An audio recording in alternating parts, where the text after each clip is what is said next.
And everybody says, oh my God, I want to be a trial lawyer. It's like the coolest, sexiest thing on the planet. It's a lot of fucking work. How many lawyers do you guys have at your firm now? About 45. About 45. And everybody there wants to be a trial lawyer, right? Absolutely. That's what they want to do. Yeah. But what's it really like? The amount of sharing and learning, then opportunities to actually just get better, it's all out there. It's all out there. So you got CVN if you want to watch trials. You don't have to drive to LA Superior Court and find a courtroom where there's a trial, which is hard to do, by the way. Just learning about different techniques, learning about the way to question. All of those things, you can get so many reps outside the courtroom. Everywhere. Yeah.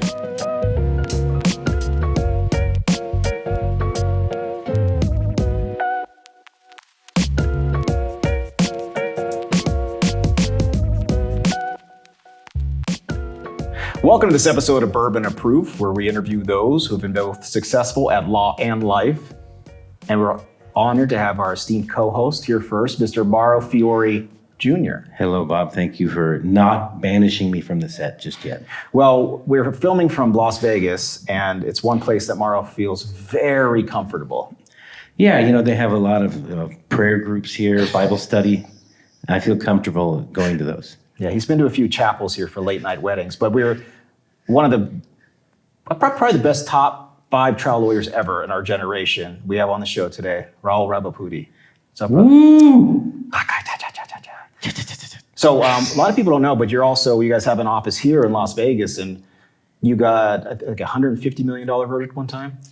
Yeah, back in 2017 against the Cosmopolitan Hotel and the Marquee nightclub. Hedge fund manager got beaten up and had a brain injury, and it went to trial and ended up with a $160 million verdict and punitive damages. And when you guys you ran some big data focus group stuff before you tried that case? Yeah, big data. We did live focus groups. Did the live focus groups at Robert Eglet's office, which is, if you've ever seen it, it's palatial. It's his office. It's got like white marble on the ground and 100 chandeliers, and it goes for 150 yards. And you walk through this thing to then walk into a focus group mock courtroom. It's an amazing setup. Yeah. So we Reminds me of my first office in West Covina. Yeah. So the firm you're called is Penn, Shea, and Ravipudi, right? Yep. And obviously the least valuable partner is Adam Shea. Oh, Adam! I just saw him walk in. Can we invite Adam Shea up here for a guest pour? Yeah, I love it. absolutely. Oh, Come on up. Well, Have a drink with us.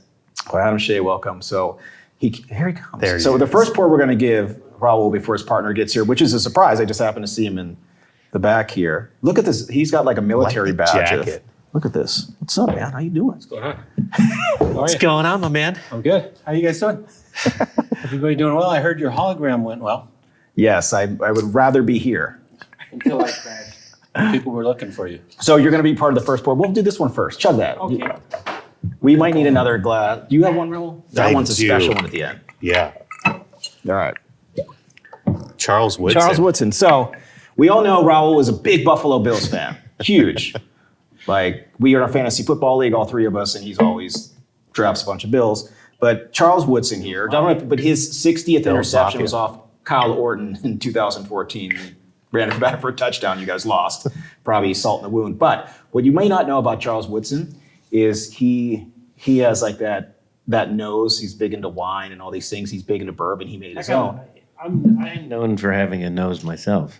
He knows nothing. But he's very big into philanthropy. So he gave $2 million back to the University of Michigan for pediatrics. And I know your wife was at Children's Hospital, and you're big at giving back. So we're going to talk about that first, because I want to talk about Rahul giving back rather than I love it. getting back from juries. I got one for you. Thank you. All right. Okay. All right. Cheers, gentlemen. Cheers. Thank you. See you Cheers. guys. All right. Ooh, that's nice. Not bad. Wow. Good. Have you had this one before? I've never had this one. What do you think, Adam? I think it's excellent. That's a good way to start Thursday. I know. Is today's Thursday? Yeah. So Adam and I are neighbors, by the way. Oh, nice. Manhattan Beach. Spencer too? Spencer too. Yeah. Yeah. You, you've been there how many years now?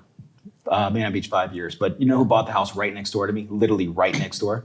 Who? Yeah, like last week he bought the house right next door. Dave Ring. No kidding. Yeah. Oh, really? Oh, So what are that's you doing fun. here? He's moving in. Did you tell him not to build it up high and take away your view? Actually, I already told the city that wasn't going to happen. So, well, tell us about some of the charitable foundations you like to do, because I know it's a huge passion of yours. I don't want to crash your guys' No, party. no. Thanks, man. I appreciate you. It's good seeing you. Good seeing you. Two of them, Children's Hospital Los Angeles. My wife used to be the vice president of operations over there. She's now at USC, and but we give a lot to that organization. There's just a lot of kids in need, and you see the people in the worst situations, and it's a good place to help. And the other is Public Counsel, and Public Counsel is the largest nonprofit law firm in the country, and we give a lot of support and time to Public Counsel to make sure that people's rights are preserved across all issues. And if you were actually just to look at what Public Counsel has done in the last 30 days with, and I know this is something you're passionate about as well, Bob, but with issues regarding Trump, with ICE, and all of the things that they filed in the lawsuits, it's a lot of work to make sure that people's rights are preserved, and they do a great job on that. Yeah, it's work you I never don't get have paid for. I don't know a whole lot about Public Counsel, but at some point, like 5-7 years ago, they got my credit card, and every month they charge me. So they're getting money out of me too. I don't know It's how they going got to a it. good cause. And I always think, man, I should cancel this, but it's like $100 a month or something, and that credit card never seems to fucking expire, man. I've been waiting for it to expire, but they get $100 a month out of me, so I don't even know what they do, but they're getting money out of me. Yeah, I was in Nashville once, and somebody came up asking for like a charitable donation for like kids in need. I was like, yeah, sure, I'll do $20 a month. This was 6 years ago, and I still get a charge every month. I'm like, same thing. Like, how is this credit card's expired? But I'm getting the charge. But you sound like, and I know you do a lot of passion projects. A few of the verdicts that you had, one was for the testing, right? And then the one you have, and I'd like to hear this story because you're doing a bellwether case against Meta, Roblox, those type of things that are manipulating children online. Yeah, that lawsuit is against Meta, TikTok, Snap, and Alphabet, which is Google and YouTube. And it's for developing platforms that addict children. And that trial is starting November 19th. Wow. In LA Superior Court. It's the first one that'll be going forward. And we have an MDL that's in federal court up north in San Francisco. And their trials are set sometime in 2026. So that, for those that are watching or listening, bellwether means you're like one of the first ones they're testing to see how it's going to go. And the MDL is the multi-district litigation where they're all, it's not a class action, it's a mass tort where they put them all together. Correct. But is yours in this MDL or is it separate? So we have a JCCP because we have California defendants. So what does that mean for us low-level street lawyers? It's the state court equivalent of an MDL. Okay. Yeah. So you have all of the cases, they're consolidated and coordinated in a proceeding in LA Superior Court and before Judge Cool.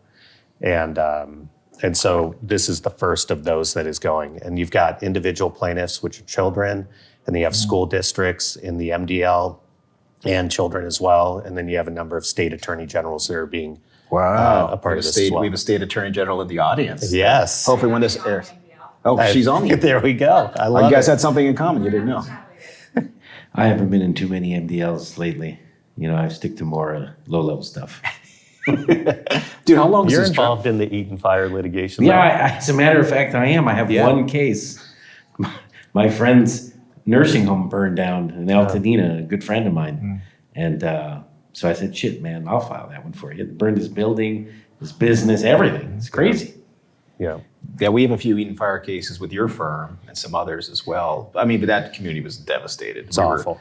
We did one yesterday doing like a mini documentary. One of the families, like 80% of the Black families there own their homes. Like it's an outrageous number that it's decimated because the values, the loans weren't there for insured, and it's a bad situation. But anyway, go back into the Alphabet lawsuit against Google, YouTube, et cetera, Meta.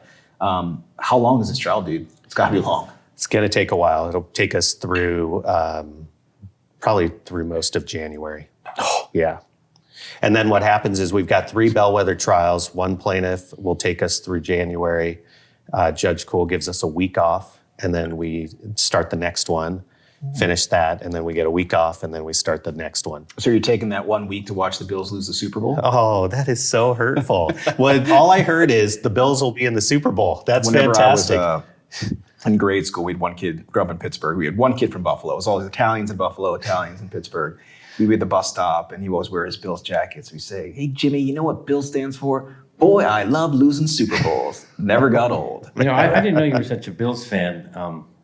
The quarterback from my high school football team back in the early 90s got drafted by the Bills. And he still talks about his 3 weeks in the NFL like it was the greatest time of his life. He was behind Jim Kelly and stuff. Oh, right? man, that's And, amazing. He got into like the first preseason game. First snap, he fumbled it. The other team recovered. He came into the next series. He dropped back. He threw an interception. And then on the next day, he was packing up his locker. And that was his NFL career. But at least he was there, you know? That's amazing. But yeah, he threw an interception and a fumble. And it's Is this your friend that was in a hot tub with Jeff Saturday? no, this is a different guy. This is my high school quarterback. His name was Mike Maxwell. At one time, he held like every passing record in the NCAA. He went to Nevada, Reno in like the late 80s, early 90s and threw for like, 100,000 yards, just crazy. Just crazy. Where they would throw like 70 times a game. So he got drafted like in the late rounds by the Bills. He didn't, he had 2 appearances in preseason. And so I turned 50 last year. What? And when I did, yes. And he a turned bunch of- 50 last year. Well, the year before. Right. I He turned last 50 year. in 24. 24. Yeah, so last year. Yeah. So Yeah. I'm 51 now. Yeah. So Same. when's your birthday? February 28th. All right, so I'm May 22nd. So Nice. Wow, Nice. look at you guys. so almost But- the same age. One of my buddies got one of those cameos done with Jim Kelly. And he was just talking trash about how I'm a Taylor Swift fan. Can't believe she's marrying Travis Kelce. And a Bills fan, and that everything's going to be okay. Oh, God. He did therapy for me. It was great. It was great. So when I had my 40th, someone did a cameo, but it was like that guy that catches child molesters that says, Bob Brad, I have to sit you down. The guy, that's our friends. What a bunch of jerks.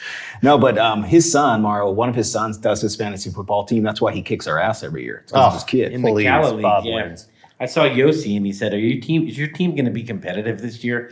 Yossi's ready to kick me out. Well, I don't I mean, know you why do my great team for is about so a week. shitty. Yeah, because then he Well, 'cause you forgets to don't set his manage lineup. it. As soon as the buys Yeah. hit, he just doesn't have players playing. My team is so shitty in that league. But in other leagues, I'm competitive. I was in a league with Bob and some of his friends, but let's just say that they didn't appreciate me in that league. I lasted one season to kick me out. There This was is true. one And time. his team won the championship the next year with his players.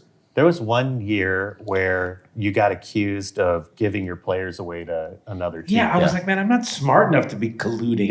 It was Greenman. Jeff Right? Greenman Oh, yeah. said I was colluding and trading players for nothing in order to fuck your team or Yeah. somebody's team. Yeah. And I'm like, dude, I'm not smart enough for that, man. I just needed a player. I traded, and I guess it was a bad trade, and Greenman was like up in arms. When my twin brother and I are in fantasy baseball or fantasy leagues together, we name our teams Use Your Collusion 1 and Use Your Collusion That's- 2. So it's pretty classic.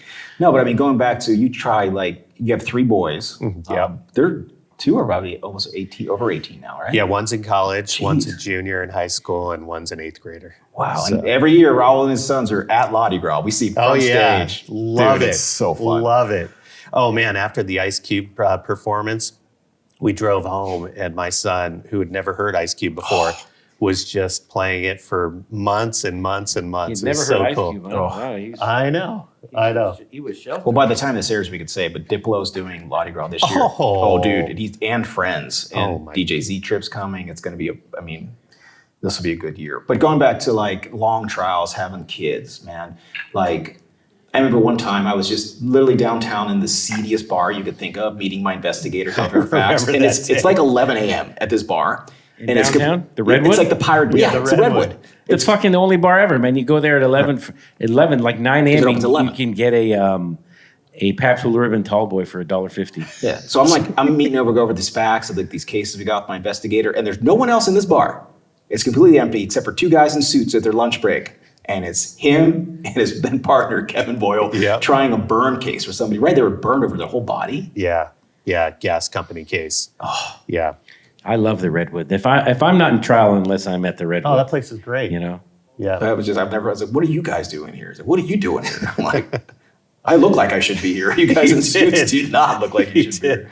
Your investigator definitely looked like he should be Yes, here. that's right. He was undercover, deep cover. Yes, I mean, because you've tried that case, which is a huge result. You've won Trial Lawyer of the Year, right? Yeah. Yeah. Had to have. For CAALA. Yeah.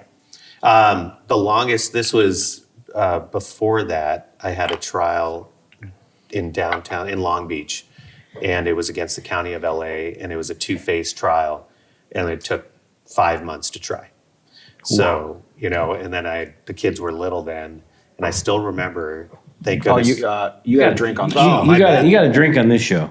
Okay, my Because bad. we're on to Yeah, our my next bad. pour I'm already. gonna hustle. Yeah, this isn't at Panish's office where you guys just sip Coors Light. Sip Coors Light. But let me pour this for you, Bob. While I was working on that. Yeah, thanks. This is a new Riff. New Riff is a distillery out of Kentucky. And this one is made with heirloom rye, which sounds pretty good to me, right? It's called Yeah. Balboa rye. So this is an aged rye, Balboa rye. So New Riff they actually won, they were Distiller of the Year a few years ago. I mean, somebody from Sean Simpson, I don't know if you know Sean, he's a trial lawyer, he moved to Kentucky, owns horses. He sends me random bottles every once in a while of his favorite picks, and he don't miss. And he don't miss on. I didn't taste this specific one, but New Riff. Mar, did you pour yourself? I did. Okay, cheers. Well, come on, wait. I'll catch up, I promise. Oh, come on. I'll pour it. But It's not very high proof, I That's think. good. It's got to be 45, I'd say, at least. No, it's 100. It's 50. Yeah, it's not high proof. It's not high proof, but it's good. it's flammable, but it's not high proof. You want high proof? We got some stuff on this table over here. Oh, I bet. It'll send you straight to Mumbai. Why do Indians like the Johnny Walker? Because it was just what they It's, had. I think, just what there was. Yeah. Yeah. Even in India, when we go, it's just that's all that was available. But now they're making single malt in India. Yeah, they have an Yeah. Indri, INDR, Yeah. INDRI,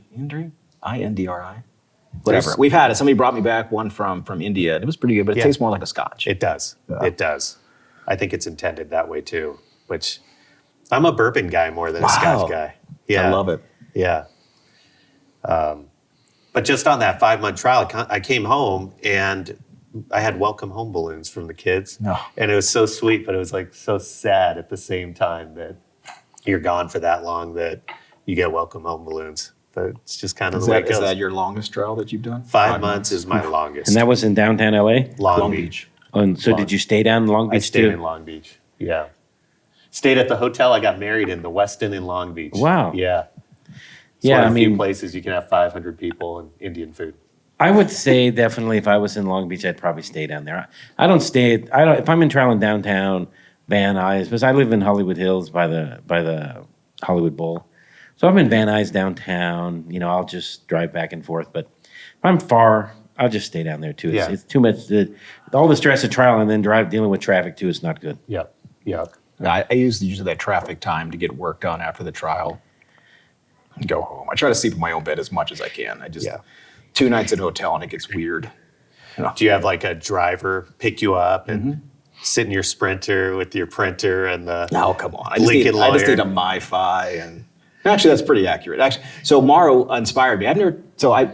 I'm getting one of the VW buses that You you are, have. yeah. So you seen these? These electric ones? Yeah. They look I've had one. amazing. He has I've one. had one since last year. I was like one of the first people. I ordered it. What like color is it? Black and white. I ordered it like 5 years ago, forever ago. And since I had a deposit down from years back, they said, "Hey, we're getting the first few in if you want to come get it." And I was like, "Sure." So I've been driving around. Everyone's always tripping out on it. They look amazing. I So saw they're one big just the other inside, day yeah. for the first time. So Bob, you're getting one. Did you go to the dealer yet? No, I pinged the dealer because I just want certain things, and we're gonna change the interior because you could put like captain chairs, tables for the kids, and shit. I just want to put as many kids in as you can. Yeah. But my wife's designing like the outside of it to make it look like art. We're just gonna wrap it in something like crazy. Oh, that is cool. So I don't give a. You guys, Chris, you can put flowers on. I don't give a shit. I'll drive it around town. That is great. Yeah. So I'm auctioning off one of my Model X's for Mardi Gras for the Winston charity this year. Oh yeah, It's great. No kidding, huh? Yeah, why not? The man? one that died out in the desert. No, the other one. The other one. It did die. So we borrowed on our drive when it was 115 degrees, and we left it there because we went to Costco. Where we went somewhere to go. We do went something. someplace. We left it charging at a Tesla charger in like La in the Quinta, dead of the heat, like in like sun the on. hottest day of the year. And we came back and like it just like it had like imploded in the heat. But they fixed it. They did. It was like a $20 part, and it was fine. How'd they fix it? Did somebody They had to come tow it. Yeah. No, they had to tow it to the dealer. Yeah. It was first. I've never had a problem with any of those Teslas. It was first time, but yeah. You know, I had a Tesla for like 7 or 8 years. I never had a problem with it either. I think they're pretty reliable. I never had a problem I with have it. a problem. My 16-year-old doesn't know how to park, and so the relies outside of his Tesla looks ridiculous. It's made of tinfoil, those cars. Yeah. They're fragile. But where did you grow? I mean, you didn't grow up like. I mean, nothing like this stuff, man. I grew up in San Marino, and both my parents were engineers, and so we came from Buffalo when I was in the second grade, and then they both got jobs at this 5,000 engineering outfit in San Gabriel. So that's why we moved to San Marino. But is it like Parsons or something? No, it was another one, but it was But here's the crazy part: right when we moved, all of a sudden this was our early '80s. Mm-hmm. The whole engineering world in LA went south. So this 5,000 outfit firm shrunk to 500. My dad got laid off, and the home that they bought was way more expensive than they expected. They expected to both be employed. And so then my mom is a tough person, strong, super smart, right? So my dad's just trying to figure out how they're going to make ends meet. My mom goes into her boss's office and says, you know, you obviously didn't lay me off because I'm really valuable to the company. Like, of course. Well, I want a raise.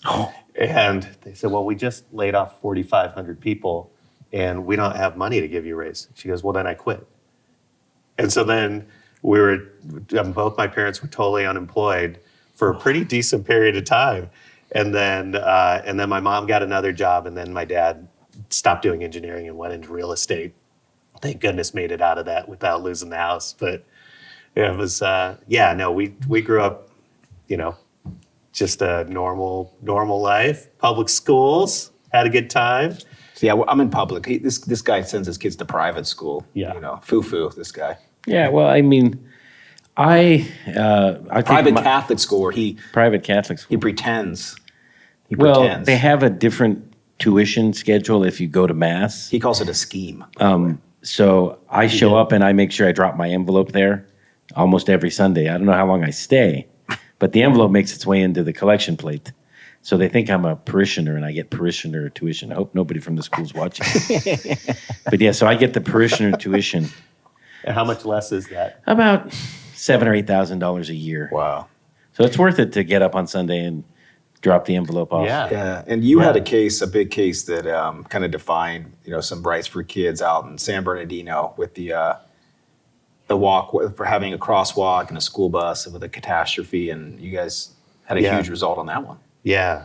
No, I mean, kids' rights are something that's always been important to me. You know, as trial lawyers, and I think you do this too, Bob, Mauro, you do this. When you look at a case, you kind of put yourself in the shoes of your client and imagine that happening to you. Obviously, you can't argue any of that to a jury, but when you start to get invested in a case, you start to focus not just on making sure you do best for your clients, but really making sure that things like this don't happen again. And with 3 boys, when I start to hear about a kid just walking to school and getting struck down by a vehicle because the bus stop was in a dangerous spot and killed, I just think, well, this could happen to anybody's kids. This could happen to my kids. And I need to make sure this never happens again. Yeah, and the wild part about that case, correct me if I'm wrong, but you didn't know if you had a case for a while because they'd hid so many documents about that they were told so many times about not letting that happen, not doing it there. Yeah. I mean, how do you make a case when they're just deliberately hiding things from you? It's crazy. So we hired an investigator, not yours at the Redwood, but a different he's one. so good. Yeah, I know. He's so good. I know. Then I probably would have found it faster. And he just started knocking door to door. Because what happened is, on this particular case, the year before, they had a school bus on a 4-lane road at Chaffee Joint Union High School District. And so in both directions, cars are going, it's called a highway, basically going 50 plus miles an hour. And they had stops on both sides of the road so that nobody had to cross this dangerous street. And then they just removed a stop. And so my client's son was walking across the street and it's like a game of Frogger trying to get across a highway, and then he got struck by a vehicle and killed. And my client says, they used to have stops on both sides, and then they removed one. Took the depositions of everybody at the school, and they said, we never changed anything, and your client's a liar. So we hired an investigator. The investigator knocked on doors, and he finally reached out to somebody who was like a total tiger mom. And she goes, oh, when that happened, I was like, this is not happening to my kids. I emailed the school, and the director of transportation came back and said, yeah, we used to have it on both sides. This was a total mistake, and we put it back. And so we got all those emails and used that for terminating sanctions against the school. Oh, terminating sanctions. Yeah. Man, it's like ass-kicking time at that point. Oh, yeah. Look at his socks. I just read that on his socks. It says it's ass-kicking time. I wore them just for you. The Seventh Amendment. Yeah. Damn. Yeah. Sean Claggett's brother, Seton. Yeah. I just saw him a few weeks ago in Chicago. He's a good guy. He's a good dude. He's out in Arizona, right? Is he? I thought he's in Vegas. Sean is, but I think Seton his office at least. I always see him at all these things. So, and then I take his socks. And I'll wear anything that's free. So. Free or stolen is some of the best merchandise you can ever have. Totally. I am. It's funny because me and Bob we go to a lot of conferences all over the country and stuff. And Bob's the total opposite of me. He doesn't take any swag or anything. Really? But I go to these conferences and I just grab load all up, right? kinds It's of like shit. a Costco. Yeah, man. He actually gives his kids bag. When he goes to Law he gives his kids bags. He said, come on, kids, let's go shopping. He does. They go pick. But they got good merch. But if it's good merch, I'm not going to take I shit. grab lots of stuff and I bring it home and I'm like a hero. I bring home all the they don't know that it has like these stupid companies' names on all this stuff. But I'm like, oh, look, I brought you this teddy bear and it's got some AI company T-shirt on this. So what's your favorite swag that you've seen recently? I like the Chargers. Quintessa Marketing. I was going to say the Quintessa Marketing Chargers. Quintessa Marketing, shout out to Quintessa and Lauren Vaughn, I'm actually a Quintessa customer. But before I was a customer, I used to get her portable power banks. And now that I'm a customer, I feel it's okay to take even more of them. Yeah. And they're like high-end power banks. These are the ones that they sell it. They sell it. Yeah, they sell it like Best Buy. They're about the size of your cell phone, $50. but they show you how much charge is on it. But it's not one of those ones that dies a week later. Right. I've had it for a couple of years. Yeah, I have it actually in my backpack over. That's probably the best stuff I've seen, except for on occasion some of these companies give away like really nice T-shirts. Yeah. Like there's a company I've never used. It's called Blue Shark. Yeah. Oh, yeah. And they give away really nice hats and shirts. I've got some really nice stuff. Maria from Law Rank gives away nice hats. She always has, Nike hats and stuff that I've had a bunch of them. So if they give away nice stuff, I keep it. Yeah, but don't send this man like a tin of stale cookies because he'll never work with you ever again. Oh, never. It's a true story. So Rahul, at the we're at the end of the episode here. What do you think is one piece of advice? Because you guys do a lot of trials. You're in trial all the time, and everybody says, "Oh my God, I want to be a trial lawyer. It's like the coolest, sexiest thing on the planet." It's a lot of fucking work. You have everybody. How many lawyers do you guys have at your firm now? about 45. About 45, and everybody there wants to be a trial lawyer, right? Absolutely. That's what they want to do. Yeah. But what's it really like? I mean, that's just kind of the nature of it. Is you do good work for your clients, you work hard, you get good results. And then the likelihood of other cases that are properly worked up in the way that are trial ready, they're probably going to resolve.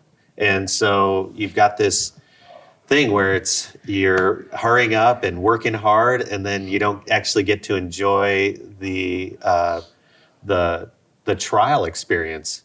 But I think the mentality that we have to have is always a client first mentality. It's not really about us and our ego and wanting to do something just to do it.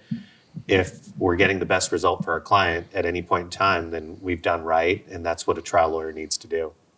And in the interim, it's just ever since the pandemic, the amount of sharing and learning and opportunities to actually just get better, it's all out there. It's all out there. All of the techniques. You got CVN. If you want to watch trials, you don't have to drive to LA Superior Court and find a courtroom where there's a trial, which is hard to do, by the way.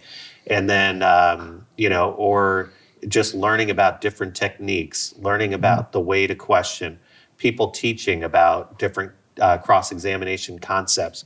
All of those things, you can get so many reps outside the courtroom. Everywhere. Yeah. We used to have to hunt people down to like go to in-person depositions to learn. And that's why like part of on our new Justice HQ app, by the way, you have all that content there for people for like, I'm checking that out. dude, by the way. we got it down to $20 a month. People could see you could see every single video. You could see there's a trial ticker that shows people talk about who's in trial, what courtrooms are open across the nation. There's like masterminds for a little thing, but this is the power of knowledge. Is You can accelerate your career by doing the shit. But man, I mean, how polished what it is? was that? Was crazy. It's basically. Are you running for politics? Yeah, right. No, we got Marissa over here who's going to do that. And we saw a She's gonna congressman win. walk in too over there too. Yeah. Bob, going back to that, I started practicing law in the late 90s.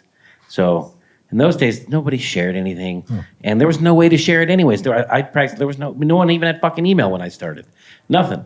You had I'm to calling BS on that. I started practicing in 97, 98. I didn't have email. No email? No email. I had it. So I started college in '98. It was my first email. That's when I got didn't have email until probably 2000, maybe. But you're probably right. That was the school gave me an email. It's the only reason I had Yeah, one. it's like I had no email, nothing. And now, with all the resources that are out there, people get up to speed real fast. Yeah. I compare it to I have a friend of mine who's a professional poker player, and he said before internet poker and all these things, the only way you learned to play poker was to sit in a poker room and grind out thousands of hours playing poker against live people. And it would take you years to play 10,000 hands of poker. Now these kids can go online and play 10,000 hands of poker in 6 months and know everything that it took my friend 20 years to learn in 6 months because all the resources are out there. Yep. So now we're so lucky, and trial lawyers should take advantage of all of that's out there. Because if you really want to be a trial lawyer, there's no excuse other than you don't want to put the work in. Because you have all the material available to you now. Yep. Can I say one thing? Because I know you're big on AI. No. Okay. Sure so you can. here's Of course. I sometimes use ChatGPT to just do practice jury selection voir dire, and I'll do it to sort of analyze issues and hone in on, a tight set of requests for admissions or whatever else. I think it's amazing. It's amazing, and it's going to be game changing. However, the only thing I want to caution anybody about is you need to learn how to practice law, and then AI is going to be invaluable in expanding your bandwidth. But if you use it as the crutch to carry you to the finish line, you're just setting yourself up for failure. You can't think of the moment if you do those things. Yeah. But yeah, we would like to download your brain and replicate it and be able to answer all those things. So, Rahul, thank you for coming on the show. Thank you for having me, guys. And a thanks Vegas for the show. It's whiskey. our first Vegas location one, and Mauro's going to go over and play his craps. Is that what you play? No, I like to play slot machines. I'm a real crackhead. the low level ones. He does like the pennies. I just The like pennies, it's still like 20 I just like bucks to a hit the button hole. as fast as I can, like that Pavlov's dog or mouse or whatever. I just want to see it. Everywhere we travel in the world, he has to know where the casino is, and he just plays the fucking slots, man. It's weird, but he wins I love sometimes. slots. He's been on a hot streak, actually. Yeah, I have been, but I love playing slots. And here at the Wynn, they have some of my favorite machines. Which one? I like to play pinball. It's my favorite machine, and Top Offer. Top Offer is actually an interesting game. Can we get some B-roll of him playing Top Offer? Okay. Yeah, and if he hits Top Offer is this: you play Top Offer. Let's say it's $5 a spin. there's no signs to this fucking game. You play Mark. Top Offer, and then if you get on the third reel Top Offer, then you get to play the bonus game, which is the Top Offer game. So then in Top Offer, you get 4 offers. So it's basically like it's a thing like they try to fuck with you. So like it'll give you the first offer, and let's say the top price is $10,000, and it goes from 10,000 to like 150. And let's say the first offer is $700, right? And then you have like 10 seconds to decide whether you take that offer or you go for another spin and another offer. So then let's say you get the next offer and it's $200. Well, then sure, you're going to go for the third one. But if the third offer is $2,000, now do you say, fuck that, I want the fourth and final offer to see if I get the 10 grand? Me, I'm here to gamble. I fucking always go for it, If it's a deal or no deal, he would take the last order. I always go to the end. You know what I mean? But it's like, I remember last year, I got on the second offer, I got like $3,000 offer, and there was like some like old dude. He's like, "Take the fucking offer." The guy was standing next to me. I was like, "No way, man! I'm here to gamble, man. The top offer is $10,000. Fuck $3,000." So I hit the button again, and it came back and offered me like $75. And the guy's like, "You're a fucking idiot." And so I got $75, and I had $3,000 offer. So it's a great game to see like how greedy you are, and I think I'm really greedy. Because it's never He has enough. learned how to quit. We were in Kentucky one time. He went across the river to Indiana to play some slot Oh, that machines. was He won awesome. like 60 grand or something. Yeah. Quit and just ran across the river, right back to the hotel like a champion. On some shitty riverboat casino in I know Indiana, right across the street from Louisville, right across the river from Louisville. I won like $40,000 on a slot machine. This is only this human. Well, Raul, thanks for coming on. He won a lot more than 40,000, and it's just a lot more No, thanks for predictability. having me, guys. All right, Raul. Oh, by the way, you have to finish it. I will. You don't cheat I'm on trying. this show.